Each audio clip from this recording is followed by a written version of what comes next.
তোমার মালিক আর কতবার বললে তুমি নামাজ পড়তা? এই কোরআনের চাইতে দামি আর কোন কিতাব নাজিল করলে তুমি নামাজ পড়তা? এর চাইতে উত্তম এত কতবার বললে? আল্লাহ নবী সাল্লাল্লাহু আলাইহি সাল্লাম, আল্লাহর কসম বন্ধু, উম্মতের আমল নামা নবীজি সাল্লাল্লাহু আলাইহি সাল্লাম হাসরের ময়দানে দেখবে। নবীজির সামনে আমল নামা নবী হাতে নিবে, দেখবে। যখন আমল নামা হাতে নিয়ে দেখবে নবী পৃষ্ঠার পর পৃষ্ঠা ফজরের নামাজ নাই, 5 ওয়াক্ত নামাজ নাই, হালাল রিজিক বলতে কিছু নাই, 30 বছর সুদের টাকা, ঘুষের টাকা, কিস্তির টাকা, 30 বছর ধরে নাচ গান, নাটক, সিনেমা, ঘরে টেলিভিশন, বাজারে টেলিভিশন, স্ত্রী বেপর্দা, ছেলেটা নামাজ পড়ে না, মেয়েটা পর্দা করে না, নিজে বিড়ি সিগারেটের মধ্যে আসক্ত, কারো নামাজ নাই, বন্দিগি নাই, কোরআনের তিলাওয়াত নাই। এই আমল নামা দেখে আল্লাহর কসম নবী জিজ্ঞাসা করবে, উম্মত এত বড় বেইজ্জতি তুই আমার কেমনি করলি? উম্মত আমার সামনে এটা তুই কি দিলি? তুমি কি জানো উম্মত, আমি 23টা বছর টানা তোর জন্য কেঁদেছিলাম উম্মত। আমি এমন কাঁদছি রে উম্মত তোদের জন্য, এশার নামাজের পরে দাঁড়াইছি, ফজরের আজান পর্যন্ত আমি আমার মালিকের কাছে তোদের জন্য, উম্মতের জন্য চোখের পানি ফেলে কাঁদছিলাম। আমার এত চোখের পানি তোর দিল গলাইতে পারলো না। আমি তায়েফের পাথরের আঘাতে আমার পিঠটা চালনির মতো ছিদ্র ছিদ্র হয়ে গেছে রক্তে। আমি বুকে পেটে 2টা পাথর বাঁধছি ক্ষুধার কষ্টে। আমি উহুদের দান শহীদ করা রক্তে উহুদের ময়দানে পড়েছিলাম বেহুশ হয়ে। আমার ঘরের চুলায় 3 মাস রান্নার জন্য কোনোদিন চুলায় আগুন জ্বলে নাই। আমার এত চোখের পানি, এত রক্ত, এত ক্ষুধার কষ্ট, কিছুই তোর মন গলাইতে পারলো না, তোরে সেজদা দিতে পারলো না। এটা আমার সামনে কি আনলা? আমি এই আমল নামা নিয়ে আল্লাহর সামনে কেমনে দাঁড়াবো? আমি কেমনে বলবো আমার মালিকের কাছে আমি কি সুপারিশ করব? আমি কেমনে বলবো রব্বুল আলামিন এটা আমার শ্রেষ্ঠ নবীর শ্রেষ্ঠ উম্মতের আমল নামা? বল ভাই আমার, তুমি বলো, তুমি বলো।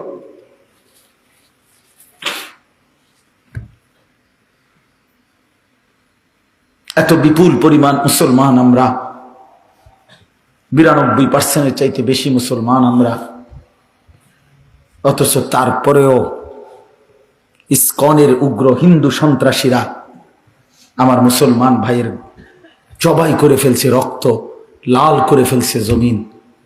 এতটা সাহস এই জমিনে কেমনে হলো? আমাদের ঈমান কোথায়? আমাদের হিম্মত কোথায়?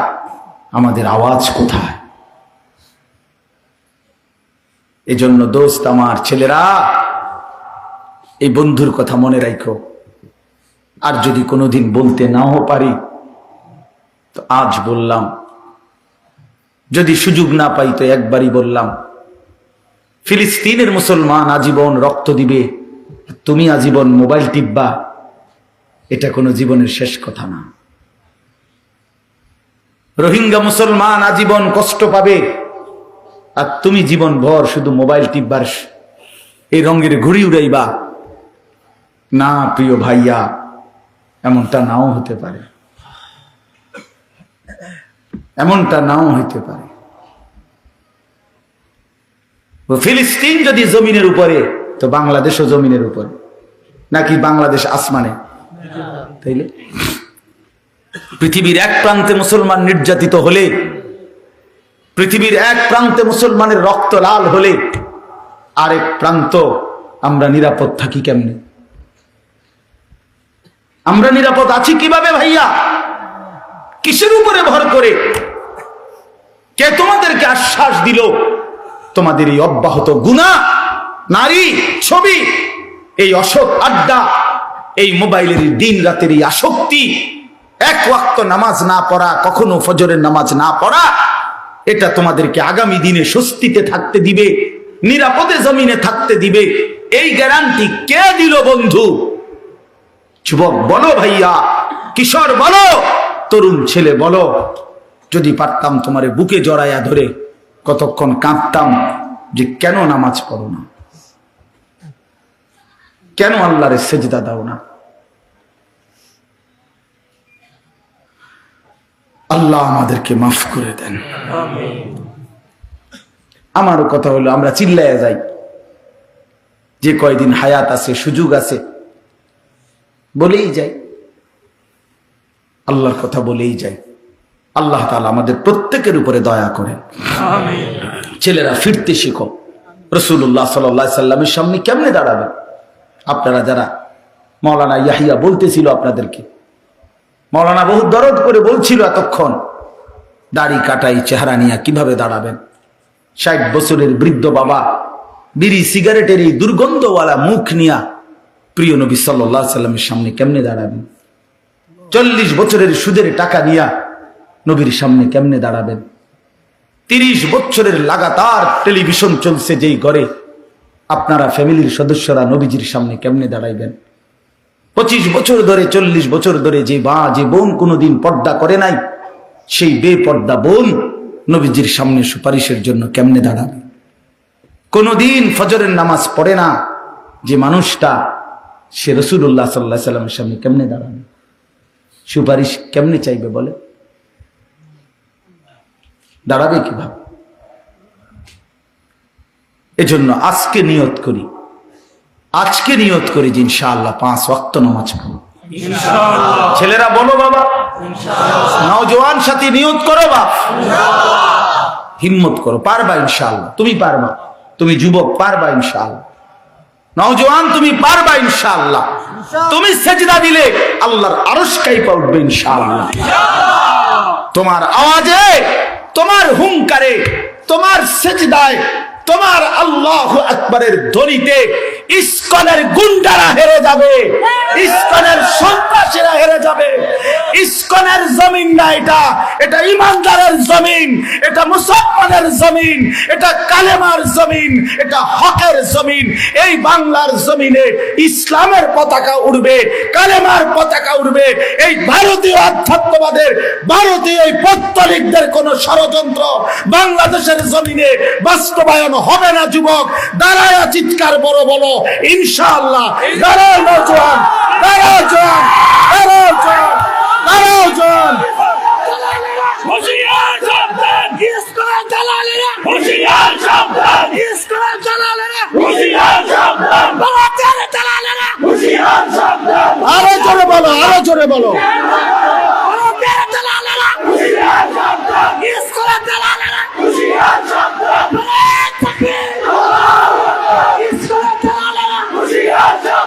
ঠিক আছে, থামো। ইসকন জঙ্গি, ইসকন জঙ্গি, ইসকন জঙ্গি, ইসকন জঙ্গি, ইসকন জঙ্গি, ইসকন জঙ্গি, ইসকন জঙ্গি, ইসকন জঙ্গি, ইসকন জঙ্গি, ইসকন জঙ্গি। আল্লাহু আকবার। এটা আল জিহাদ, আল জিহাদ। তরিকুলা, তরিকুলা, আল জিহাদ, আল জিহাদ। তরিকুলা, তরিকুলা, আল জিহাদ, আল জিহাদ। আল্লাহু তাকবীর। হ্যাঁ যুবক, রক্তই সমাধান, শাহাদাতের খুনি সমাধান। কোন হিন্দু বেঈমান এই জমিনে আমরা কোনদিন তাদের উপরে কোনো জুলুম করি নাই। বাংলাদেশের জমিনে আবহমান কাল ধরে হিন্দুরা আমাদের সাথে শান্তিপূর্ণ ভাবে অবস্থান করছে, কারো উপরে আমরা জুলুম করি নাই। 5ই আগস্টের পরে আমার মুসলমান সন্তানরা হিন্দুদের মন্দির পাহারা দিছে। বেঈমানে, ইসকনের বেঈমানরা তার বদলায় আমার ভাইরে জবাই করে দিছে, জবাই। এই ছিল মন্দির পাহারার বিনিময়? এই কি ছিল বিনিময়? আমরা তো কোনোদিন জুলুম করি নাই, কোনোদিন জুলুম করি নাই। বাংলাদেশে আমাদের কত বড় বড় উলামায়ে কেরাম আমাদের জাতির রাহবারদেরকে বারবার জেলখানায় নিছে, আমাদের আল্লামা মামুনুল হককে জেলে নিছে, আমাদের আল্লামা সাখাওয়াত হোসেন রাজিকে জেলে নিছে, আমাদের গাজী ইয়াকুব উসমানী ভাইকে জেলে নিছে, আমাদের শত শত ওলামায়ে কেরামকে জেলে নিছে। কই আমরা তো কোনোদিন কারো গলায় ছুরি চালাই নাই। আরে তোরা বেঈমান, তোদের একজন বেঈমানের কারণে ওই বেঈমান নারী লোভী, ওই বেঈমান কিশোর বলাৎকারকারী, ওই বেঈমান যৌন নির্যাতনকারী, ওই চিন্ময় কৃষ্ণ দাস একটা অসভ্য, একটা নরপশু, একটা নরপশু, ওই বেঈমানের কারণে মুসলমানের গলায় ছুরি দিলি কেন? একটা 2.5 বছর 3 বছরের বাচ্চা, তার ওই বাচ্চা বাপ ডাকবে কাকে? এখন অ্যাডভোকেট সাইফুল ইসলাম আলিফের 3 বছরের একটা বাচ্চা আছে, ওর স্ত্রী 3 মাসের সন্তান সম্ভবা, গর্ভবতী নারী, স্বামী হারা, এতিম সন্তান, বাপ হারা। তোমরা ছেলেরা, অনুরোধ করছি ছেলেরা, বাপ তোমরা জানো না এটা প্রমাণ করে দিছে দুশ্মন, পাইলে তোমারে জবাই করে দিবে। বেডি চাইও না, বেডি চাইও না, ছেড়ে দাও। বেডির পিছনে জীবন শেষ করো না, নর্তকীর পিছনে জীবন শেষ করো না ছেলেরা, ভুল করতেছ, ভুল করতেছ। বেঈমান পাইলে তোমারে বা আমারে হুজুর দেখবে না, বিষয়টা হুজুরের লগে না, বিষয়টা ইমানদারের সাথে। কি ইমানদারের সাথে কিনা বলেন? তুমি যত রঙেই সাজো, তোমার চুল ড্রেস আপ যাই বানাও, তোমার আইডেন্টি কার্ড তুমি ছিঁড়ে ফেলবা কেমনে? তুমি যে মুসলমান, তোমার এনআইডি তুমি ছাড়বা কেমনে? তোমার ভোটার আইডি কার্ড তুমি বাদ দিবা কেমনে? তোমার জন্ম নিবন্ধন তুমি বাদ দিবা কেমনে? তোমার পাসপোর্টে তোমার ঠিকানা বাদ দিবা কেমনে? তুমি মুসলমান, এই পরিচয় তো ভুলতে পারবা না, ছিড়তে পারবা না, মুছতে পারবা না। অতএব ঈমান নিয়েই বাঁচতে শিখো, জান দিয়েই বাঁচতে শিখো, শাহাদাতের খুন দিয়েই বাঁচতে শিখো। শহীদের রক্তের উপরে, সাইফুল ইসলামের রক্তের উপরে ইনশাআল্লাহ ইসকনের কবর হবে, ইনশাআল্লাহ কবর হবে, ইনশাআল্লাহ, কোনো সন্দেহ নাই। ওই বেঈমান হেরে যাবে ইনশাআল্লাহ।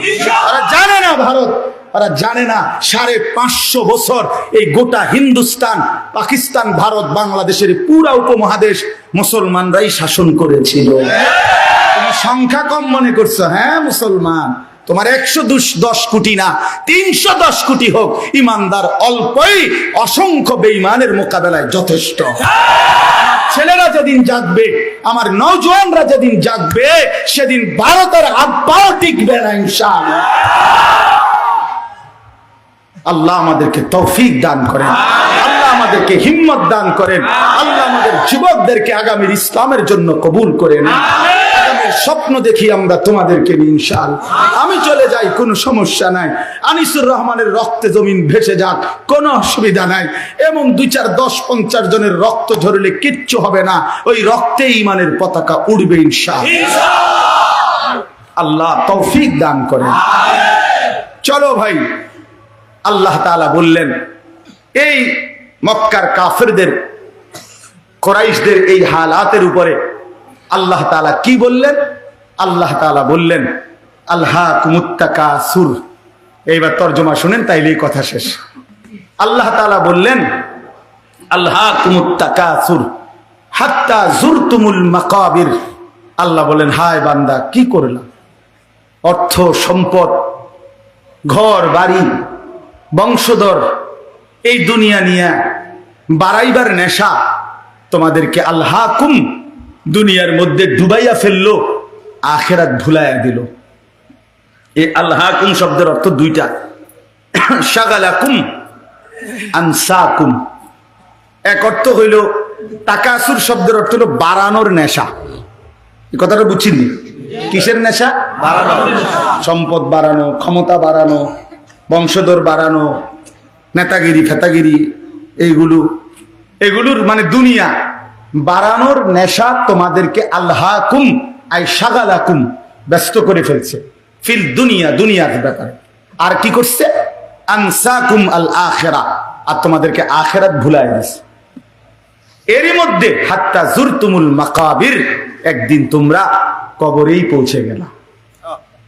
কোথায় পৌঁছে গেলা? এই কি সুন্দর কথা। আল্লাহ বলছে আলহাকুমুত তাকাসুর। আমার বান্দা দুনিয়া বাড়ানোর নেশা করতে করতে এ দুনিয়া দুনিয়া দুনিয়া করতে করতে হাত্তা জুরতুমুল মাকাবির, একদিন তোমরা কবরেই পৌঁছে গেলা। কই পৌঁছে গেলা? এই মানুষ বলে না, আরে কও কি, কালকেও তো তার লগে চা খাইছি, হে মারা গেছে, ইন্নালিল্লাহ, এরকম বলে কিনা মানুষ? আরে আরে কও কি, এই যে গত সোমবারে একসাথে গেলাম আমরা মুরাদনগর থেকে কোম্পানিগঞ্জে, সে মারা গেছে। এইভাবে, অর্থাৎ এই দেখতে দেখতে দেখতে দেখতে নাই, দেখতে দেখতে নাই, দেখতে দেখতে নাই। আল্লাহ বলেন একদিন এই দুনিয়া দুনিয়া করে করে অর্থ বিত্ত টাকা পয়সা ঘর বাড়ি দালান, দেখবা দোতলার ছাদের কাম বাকি, তিনতলার আস্তর বাকি, খাট এখনো দোকানে বেটা এখনো দেয় নাই, হ্যাঁ সোফা বানানি শেষ হয় নাই, বিল্ডিং এর ইট গাঁথা শেষ হয় নাই, এখনো সবগুলো টার্গেট পূরণ হয় নাই। এরই মধ্যে দেখবে একদিন হাত্তা জুরতুমুল মাকাবির, পৌঁছে গেছো কবর, পৌঁছে গেছো কবর। তো আল্লাহ তাআলা বলেন তোমরা দুনিয়ায় ডুবে গেলা, আখিরাত ভুলে গেলা, তোমাদের বাড়ানোর নেশা সম্পদ প্রাচুর্য তোমাদেরকে অস্থির করে ফেললো। হাত্তা জুরতুমুল মাকাবির, একটা পর্যায়ে তোমরা কবরেই পৌঁছে গেলা। এই কবরে পৌঁছে এবার আল্লাহ বলেন কাল্লা সাউফা তা'লামুন, আল্লাহ বলেন বান্দা শোনো, সাবধান, এই কবরে আসলেই অল্প সময়ের ব্যবধানে তোমারে বুঝাই দেওয়া হবে তোমার এই দুনিয়ার লোভ আর আখিরাতের প্রতি বিমুখ এর পরিণতি কবরে কি। আমি আল্লাহ কবরের প্রথম আযাব দিয়েই তোমারে আমি বুঝাই দেব। সুম্মা কাল্লা সাউফা তা'লামুন, অতঃপর আবার পুনরায় হাসরের ময়দানে নিয়ে জাহান্নামের আযাব দিয়ে দ্বিতীয়বার আবার বুঝাবো আমার নাফরমানির শাস্তি আর পরিণতিটা কি। এই কথা স্পষ্ট তাফসীরে লিখছে, কাল্লা সাউফা তা'লামুনা ফিল কবরে সুম্মা কাল্লা সাউফা তা'লামুনা ফিল আখিরাতে। একবার তুমি বুঝবা কবরে, আরেকবার তুমি বুঝবা আখিরাতে। আখিরাতে এই হারাম, এই সুদের টাকা, ঘুষের টাকা, কিস্তির টাকা, এই 2 নম্বরই টাকা, বাটপারি টাকা, ওজনে কম দেওয়া টাকা। 3 নম্বর মাল রে কইছো, 1 নম্বর ফসা কমলা দিয়া ডজন বেচে লাইছো। বাটফার 100 গ্রাম কম দিয়া 1 কেজি গোস্ত বেচে লাইছো। হ্যাঁ সদবদ কই শিখছো এসব বাটপারি? এত কিস্তি, এত আমি একটা এটা গোস্তর লগে আমার ঝগড়া না হয়। ঠিক আছে, সব দিন মধ্যেই আছে নাকি? অর্থ হইল গোস্ত দোকানদারের কাজ হয়েছে, এটা করতেছি না, কথার কথাই বললাম আর কি। মানে উদ্দেশ্য হইল এইভাবে 900 করে ওজনে কম দিয়ে কাস্টমারকে ঠকাইয়া সুদে, কিস্তিতে, লোনে, ঘুষে, মিথ্যায় যা রোজগার করলা বান্দা, দুনিয়া দুনিয়া শুধু দুনিয়া, দুনিয়া শুধু দুনিয়া, দুনিয়া। আহা মুসলমান, শুধু দুনিয়ার জন্য আজীব। আমার কাছে বিশ্বাস করেন, আমার মনটা দোয়া চায়, হুজুর দোতলার ছাদ ঢালাই, দোয়া করে, একটা মোটরসাইকেল কিনছি, দোয়া করে, দোয়া করে, এটা এই বিটটা লইছি, দোয়া করে দেন। শুধু দুনিয়া, সব দুনিয়া, শুধু দুনিয়া। এক লোক, আমার ঘনিষ্ঠ একজন পরিচিত লোক ছিল, বিদেশ থেকে আসছে, তো আমারে খুব আবদার করে তার ঘরে নিছিল দাওয়াত খাওয়াইতে। তো আমি গিয়া ঢুকছি, তো আসছে মনে সপ্তাহ 10 দিন হবে, একটা বড় চ্যাপ্টা টেলিভিশন আনছে, এরকম চওড়া, এটার যে উপরে বক্সটা এটা অন্য খুলছে না আর কি। তো এইটা দেখাই আমারে কইতেছে, হুজুর 1,10,000 টাকা খরচ হয়েছে এটা পুরা আনতে, দোয়া করি। একের বিশ্বাস করে আমিও দোয়া করছি। আমি বলছি ভাই, আমি দোয়া করি আপনার ঘরে যেন 24 ঘন্টা একটা সেকেন্ডের জন্য কারেন্ট না যায়, আপনার বউ বাচ্চা যেন 24 ঘন্টা নাচ গান সিনেমা নাটক যেন দেখতে পারে, দেখতে দেখতে যেন তারা কোনো ক্লান্ত না হয় এবং কোনো অসুবিধা না হয়, যেন আপনার টেলিভিশনে যেন কোনো ডিস্টার্ব না হয়। এইভাবে অনেকক্ষণ 2-3টা বলার পরে সে বলতেছে, হুজুর বেশি রাগ হয়ে গেছেন নাকি? কারণ দোয়ার ডকে তো তাই বুঝছে, যে বুঝেন না কথাটা, দোয়ার শব্দেই তো তাই আন্দাজ করছে যে অবস্থা তো খুব খারাপ। তা আমি বললাম, আপনি তো কইছেন দোয়া করতাম, তো আমি কি কইতাম? টেলিভিশনের দোয়া তো আপনি এগুলোই যে টেলিভিশন যাতে ঠিক মতো চলে, নাহলে কি দোয়া করতাম। তার মানে পরে লজ্জা পাইছে, বুঝছে যে না, কথাটা আসলে ভুল বলে ফেললাম। তা আমার বাপ শুধু দুনিয়া চাইলেন। আল্লাহ নবী সাল্লাল্লাহু আলাইহি সাল্লাম বলেন, ইয়াকুলু ইবনু আদম মালি ওয়া মালি, হায় বনি আদম, সারাক্ষণ কেবল বলো আমার মাল, আমার মাল, আমার মাল, আমার মাল। ওয়া হাল্লাকা মিন মালিকা ইয়া ইবনা আদম, নবীজি বলেন কোথায় তোমার মাল বনি আদম? রাসূলুল্লাহর হাদিস, এই বেটা মাল কই তোমার? এ বাড়ি তোর সাথে। আল্লাহু আল্লাহু আল্লাহ।